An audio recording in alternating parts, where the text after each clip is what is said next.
Are you wondering about the real estate market in Montgomery County right now? Well, that's what we're talking about today. So let's dive right in.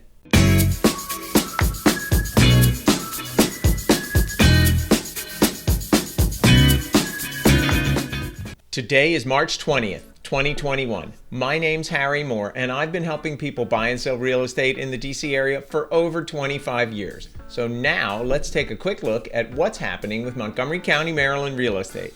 Total active properties this year 836. Last year 1318. That's a decrease of 36%. New pendings 964 this year, 1064 last year. That's a decrease of 9.4%. New listings, 1,002 this year, 1,208 last year.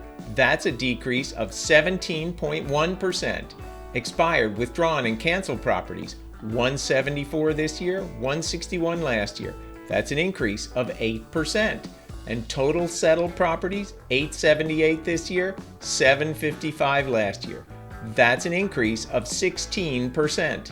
Active inventory has moved down slightly from the January number of 878. It's really hard to believe that it could get any lower, and it's way down from the 1318 that were active at the end of February 2020. I kind of feel like a broken record, but those are the numbers.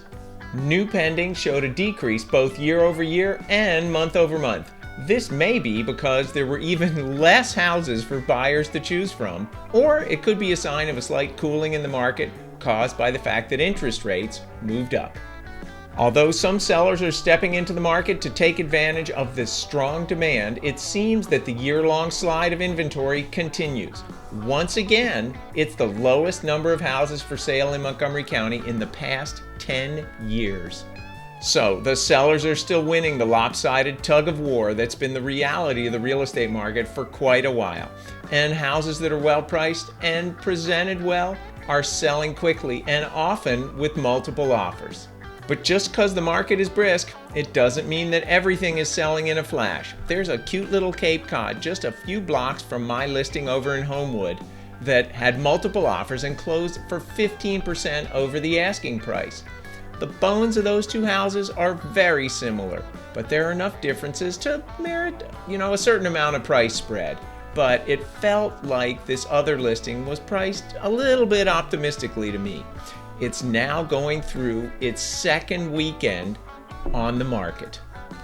Now let's take a brief look at the days on market and the list to sell ratio for the month of February.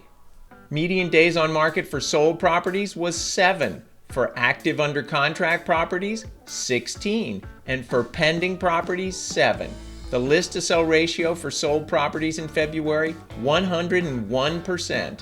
And just for perspective, the average list to sell over the past 5 years, 98%. Just for another point of reference, the days on market for sold properties in February of 2020 was 23 days. So that's a decrease of 69% year over year. Here's a rundown of sale prices for February versus a year ago.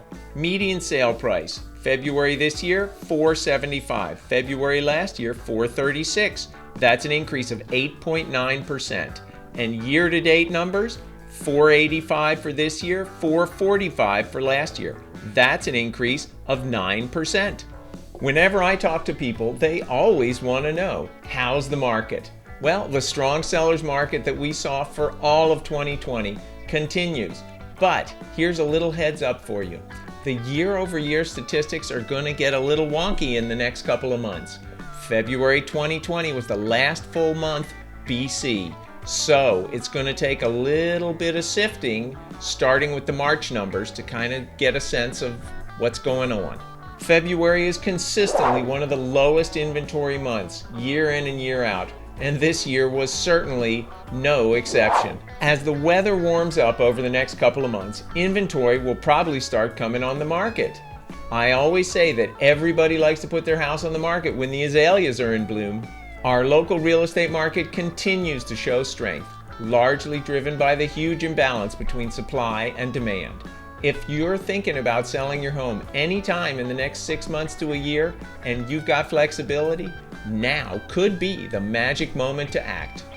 If you'd like more details about how you can buy and sell at the same time, click up here to watch my recent video about that.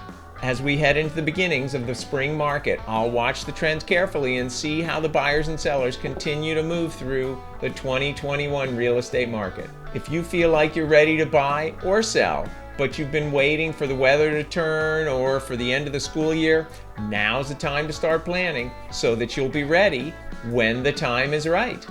You might think that it's too early, but the whole process almost always takes longer than people expect. And you're better off being ready a little early than too late.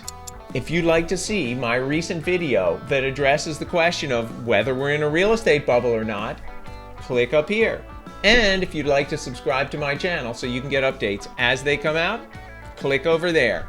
If you've got any questions for me, my contact information is below, or feel free to leave a comment in the remarks. Take care and stay safe.